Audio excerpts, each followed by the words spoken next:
বুঝবেন হকের কোনো পরিবর্তন হবে না। আমরা কি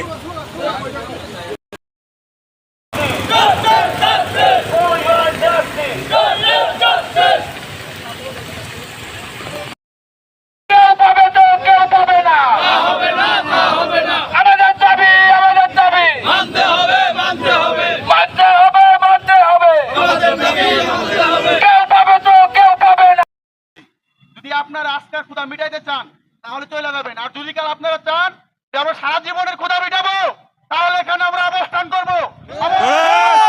আমাদের আজকে ক্ষুধা মিটানোর কোনো প্রয়োজন নাই, আমরা সারা জীবনের ক্ষুধা মিটাবো। আমাদের কর্তৃপক্ষের ভিতরে নিয়ে গেছে, নিয়ে যায় ওরা প্রতিবারের মতো চা খাওয়াবে, কফি খাওয়াবে, সময় লস করবে। সময় লস করে যখন দেখবে বিকাল হয়ে গেছে, এখানে সমস্ত সদস্য আসবে সেই ডিসিশন মোতাবেক উনি কি ডিসিশন নেওয়া হয়েছে উনি এটা জানাতে চাইছেন। এখন আমরা তো এরকম ডিসিশন আস্তে আস্তে আমাদের তো 2 বছর চলে গেছে। এখন আমরা যদি প্রত্যেকদিন এই ডিসিশনের অপেক্ষায় থাকি তাহলে কিভাবে হবে বলেন?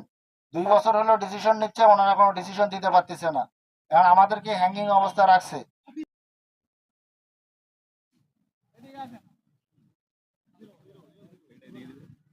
আসসালামু আলাইকুম প্রিয় সহযোদ্ধা এবং সহকর্মী ভাইয়েরা, সেনা এবং রেকর্ডের মাধ্যমে ডেকে নিয়ে আমাদের মূলাবুঝ বুঝাই, কিন্তু আমরা কাঙ্ক্ষিত কোনো ফলাফল পাই না।